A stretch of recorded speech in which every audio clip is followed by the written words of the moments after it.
10:30.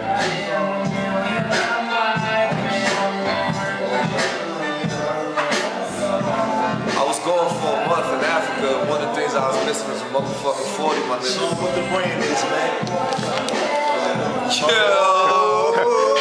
Anaconda makes it go, woo! And it was important we bring them to the table because Save Ourselves Radio is about, you know, enlightening the people with some real shit, like coming with something different. The politic behind the music and the pure music, you know what I'm saying? And it's my pleasure right now to bring forth Planet U, you know what I'm saying? What up?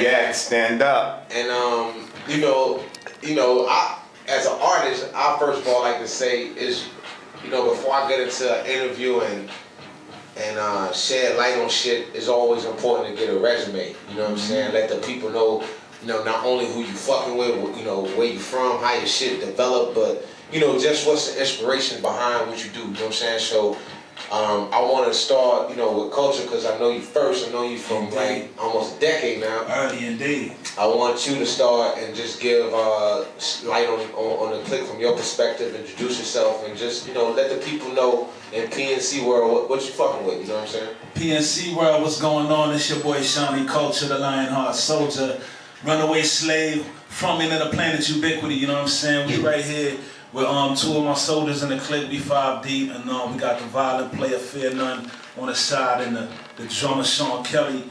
And basically, you know what I'm saying, we've been doing this, we've known each other for at least 10 years, since about 98, 99. And we've been doing this, really we've been through the African drums, so that's really the root of everything that we've been dealing with in terms of just the core of our music. Like my brother here just got back from Africa just now, you know what I'm saying, Sean Kelly. So, you know, we all met through playing the African drums through Fear None's mother, who was an African drum teacher, through a group called Jewels of the Nile. And I always been an MC, and when I seen what they was doing with the drum in terms of just putting it together, like Busta Rhymes had that and they was playing them African rhythms and then going straight into like hip hop forms.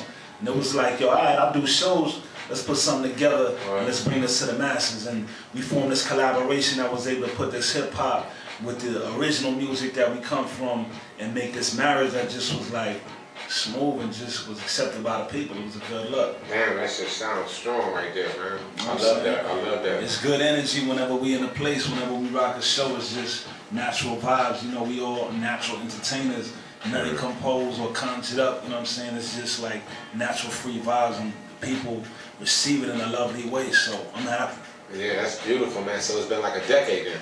Yeah, that we've been performing, but we've been going hard at the industry the past few years, just trying to get our sound. But you know, it's hard because we don't really want to hear what we got to say. You know I know. You know what I'm saying? So it's like we got to stay at a grassroots level, and we try to make certain attempts at going mainstream, and you know, it don't always work, you know what I'm saying? Because that's the stuff that really be conjured, you know what I'm saying? We try and create that to try and fit in with the masses, walk how they walk, but they can see through that too because we just move original still, so it's hard to like make that flip sometimes. I know, man. Sometimes it ain't all about that flip either. You know, it's just about like, you know, especially when you got something that works.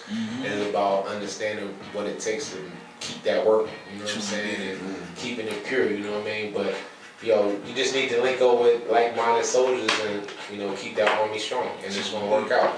And keep it going, brother. Like, you know, introduce yourself and let's get around this table. Yeah, what up?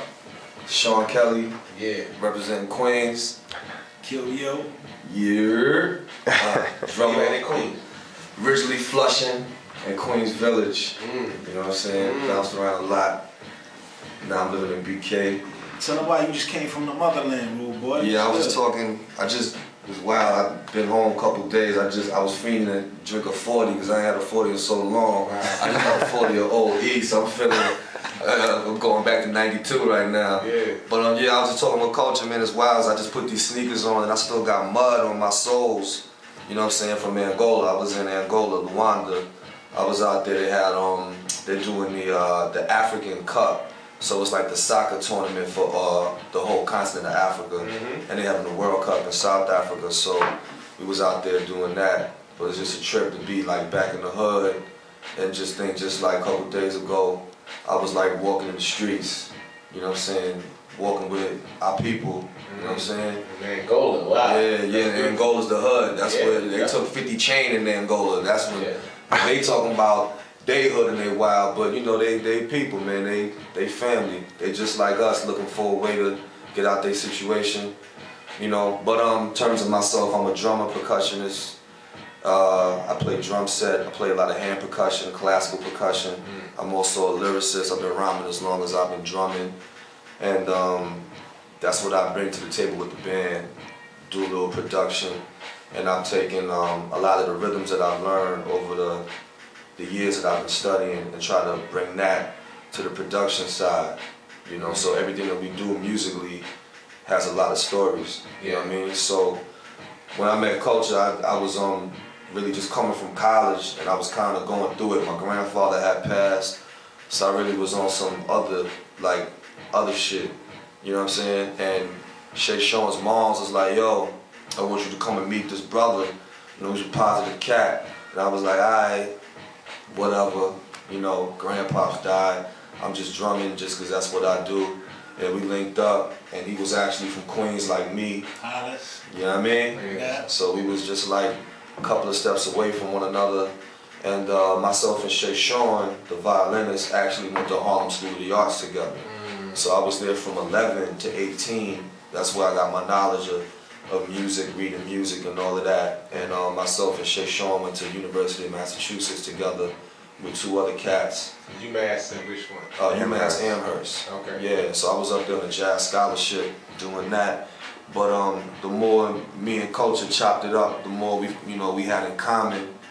You know what I'm saying? So we just built on that and then wound up forming a unit with the band. You know, so for me it's a beautiful thing because it's not like a lot of cats, like they tell their story and like a lot of bands come through with craziness like on Craigslist or something. You know what I'm saying? Like, you know, I'm looking for a guitarist, so I'm looking for this, that, and the third. Shout out to my man Shelton Garner and Len Johnson. They're not here right now. Somewhere on the planet. Yeah, but just to tell that their side of the story as well, the guitarist was working at HSA. He was working as a registrar. You know what I'm saying? So basically he knew me from young. He's just, you know, a little bit older than me, but he was a guitar player. Cass didn't even know he played guitar. And he's from Coney Island, from the projects, him and the bass player. So the bass player and him grew up together. So we formed out our unit how we did, and then, you know, we pulled them in. So it was all like a natural grassroots movement. It wasn't like, you know, it wasn't fake. Like God put us together. That's right. Not some bullshit. Word up. You know what I'm saying? So that's my story. I'm gonna pass it off to my homeboy, my brethren. What up, what up? Shay Sean Fandom McPherson. Alright. I'm the strings and things in the group. You know what I'm saying? I do the violin, viola. I do a little rhyming in the group. And sometimes we break down back into our root of doing West African drums. I'll play doom-dooms in the group. Before I even talk about myself, I gotta give a shout out to Len Johnson, somewhere in Virginia. That's our bass player. Yeah, He's probably saying powerful right now. But yeah, Sean basically, you know, put it together, how we came together. As far as my influences, from Bach to Coltrane to KRS-One. You know, I'm from the Bronx, Co-op City stand up, if you listening. Shout out to all my people in LA, Canada and all that. But you know, we just here, we trying to do this major push after doing our video. We just finished the video for Party and Bullshit. We did like our spin on it. How we trying to like bring culture to the mainstream, but we got spoon feed it. You know what I mean? We trying to like spoon feed it. This was you'll hear it. You hear the difference between, you know, our Invasion album and the next one coming out. You know what I mean? Yeah, I mean, basically, you know, like, when you hear all of that between him playing the violin and having all them influences and him with all of the different African influences and all of the other dudes in the band, we just putting that same musical background together with the spirit of our people, you know what I'm saying? Right. And just the spirit of where we come from, being Queens.